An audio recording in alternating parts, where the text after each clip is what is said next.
कल 30 हजारी कोर्ट में एक सीबीआई रेड हुई थी, एक ट्रैप हुआ था जो मैंने करवाया था। अब इस रिलेशन में बहुत सारी बातें चल रही हैं, क्यों करवाया था इस बारे में किसी को नहीं पता। कुछ बातें शेयर मैं आप लोगों से करना चाहती हूँ। कुछ दिनों पहले मुझे एक क्लाइंट मिला था। क्लाइंट क्या, बहुत ही एक गरीब आदमी था। गरीब मतलब इस हद तक का गरीब जिसके घर में खाने को भी कुछ ना हो, इस तरीके का। गाड़ियां धोने का वो काम करता था। उसके ऊपर एक मुकदमा दर्ज हुआ निहाल विहार पुलिस स्टेशन में। उसके रिगार्डिंग उसके घर वालों ने हमें अप्रोच किया कि उन्हें मतलब बेल करवानी है, उसकी जमानत करवानी है। जमानत के लिए हमने एक एप्लीकेशन लगाई जो कि कहाँ पे लिस्ट हुई, 30 हजारी कोर्ट में 178 नंबर रूम में सेशन कोर्ट। तो मैं अपने बारे में बता दूं, मेरा नाम निशा गौड़ है, मैं एडवोकेट हूं पेशे से। और मैंने उसकी एप्लीकेशन लगाई थी, धनुष राज जिसका नाम था। तो शुरुआत में एक नॉर्मल मतलब जो जैसे होता है, बेल लगी है, हम गए हैं। तो पहले दिन जैसे हम गए तो वहाँ पे जो रीडर थे जो अरेस्ट हुए हैं, संजीव सुदाना, उसने मुझे कहा कि आप ये विड्रॉ कर लो। तो मैंने कहा क्यों? तो उसने कहा कि ये अलाउ नहीं होगी। तो मैंने पूछा कि अच्छा ठीक है, आर्गुमेंट कुछ कुछ होगा, मतलब जैसा भी तो करेंगे उसको, जो भी करेंगे। बोले नहीं नहीं नहीं, तो डिसमिस हो जाएगी, मैं आपको बता रहा हूँ पहले ही। तो मुझे लगा ये कैसा आदमी है। तो मुझे लगा कोई बात नहीं, आप आर्गुमेंट करवाओ, होगी तो हो जाएगी, कोई बात नहीं है ऐसी। तो हमने मतलब आर्गुमेंट सच कुछ हुई नहीं, दो बातें हुई और वो बेल डिसमिस हो गई। ठीक है, कोई बात नहीं, ऐसा हो जाता है, पहली बेल डिसमिस हो जाती है, कोई बात नहीं है। उसके बाद मेरी उस केस के आईओ से बात हुई। आईओ ने मुझे एक बहुत ही अजीब बात कही। उसने मुझे कहा वो आपसे कुछ चाहते हैं और आप उनको दे नहीं रहे हो, तो आपको बेल कैसे मिलेगी? मैंने कहा कौन? तो मैंने कहा कंप्लेनेंट कुछ चाहता है।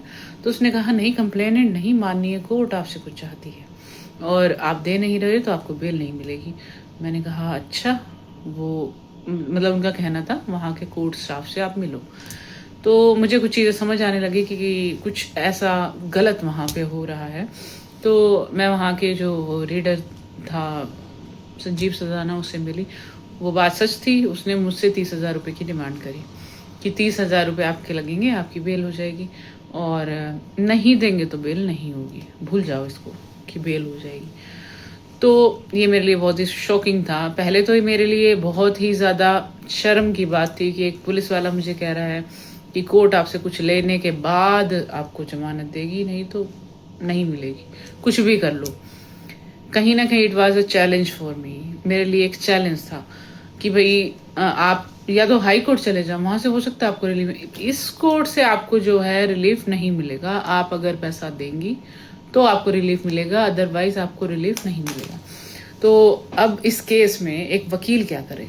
एक क्लाइंट है, एक तो होता है कि हमने भाई बहुत पैसा लिया है उससे, हमने बहुत कमाई करी है, ठीक है, वो एक अलग मैटर हो गया। एक गरीब आदमी आपके पास हाथ जोड़ता हुआ आया है कि मैडम हमारे मतलब हमारे घर से कमाने वाला आदमी चला गया है, उसको छुड़वा दो कैसे करके। और वहाँ क्या हो रहा है, पैसे दो तो जमानत होगी। एक आदमी बैठा हुआ है एक पब्लिक पोस्ट पे और वो किसी की लिबर्टी को सेल कर रहा है, किसी की आज़ादी को बेच रहा है कि अगर तुम पैसा दे दोगे तुम बाहर आ जाओगे, नहीं तो तुम्हें जेल में रहना पड़ेगा। ये बहुत एक अजीब बात थी मेरे लिए। और एक मतलब हमने पढ़ाई इसलिए करी थी कि एक जस्टिस सिस्टम का हम भी एक पार्ट हैं, मतलब कहीं कुछ गलत हो रहा है तो हम उसको रोकें। अच्छा, ऐसा बिल्कुल अगर किसी को थोड़ी सी भी इस बात में डाउट हो कि मैंने कोशिश नहीं करी अपने सिस्टम में ही रह के इसको ठीक करने की, तो वो डाउट मैं दूर कर दूं। मैंने बहुत कोशिश करी थी, बहुत कंसर्न मिलने की भी कोशिश करी थी, मुझे स्टाफ ने रोक लिया, मिलने नहीं दिया किसी से। उन्होंने कहा कि आप लेटर लिख के दे जाइए, और वो लेटर कब खुलेगा? 5 दिन लग सकते हैं, 4 दिन लग सकते हैं, 3 दिन लग सकते हैं। तब तक आप कुछ भी होता रहे, कहीं पे भी कुछ भी नहीं बदलेगा। मतलब मुझे ये जवाब मिला। मैंने उनको कहा कि नॉर्मली जो जो मैटर्स लग रहे हैं, अगर वो थोड़ा लेट भी हो जाएंगे, ये मैटर बहुत ज़रूरी है। कहीं पे अगर इस तरीके का भ्रष्टाचार फैला हुआ है जिसकी वजह से किसी एक आदमी को जेल में रहना पड़ रहा है, तो ये पहले सुनो ना मेरी बात। पर उन्होंने इस बात पे ध्यान नहीं दिया। उन्होंने कहा ऐसे तो फिर हर आदमी कोर्ट में मैडम हर चीज अर्जेंट होती है, सभी को अर्जेंसी होती है। मतलब मुझे ये जवाब मिले सुनने को। तो उसके बाद मेरे पास क्या ऑप्शन था? एक ही ऑप्शन था कि मैं सीबीआई के पास जाऊं। जहां मैं गई, मैंने उनको चीजें बताई, उन्होंने वो चीज़ें वेरीफाई करी, वो वेरिफिकेशन के बाद वो चीज़ें सही निकली।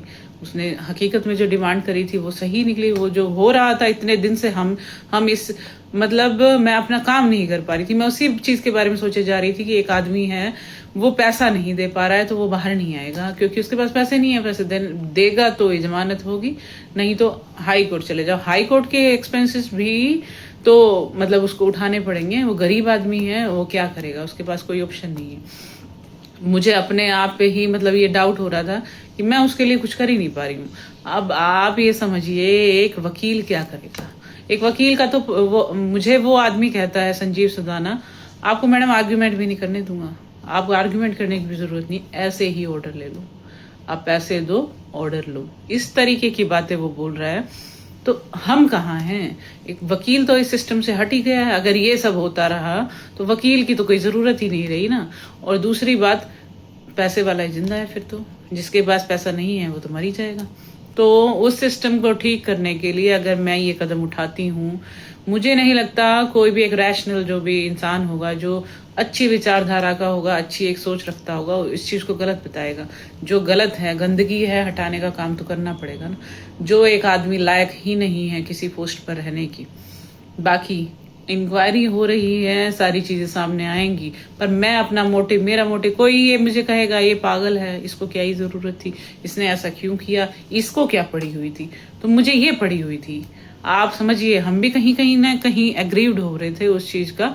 मैं मतलब हमने ये क्यों पहना, इसलिए तो पहना, हम भी इस जस्टिस का पार्ट हैं, लोगों को हम भी न्याय दिलाने का काम करते हैं। लेकिन अगर न्याय को बेचा जाएगा तो मैं उसका पार्ट नहीं बन सकती।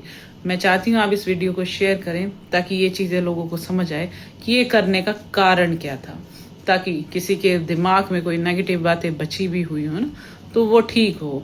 हम वकील भी इसी सिस्टम का पार्ट हैं और हम भी इसी तरीके के काम करते रहेंगे। हम एक कसम खाते रहेंगे, एकजुट होकर इस तरीके का काम करेंगे, कहीं पे भी ऐसा ना हो।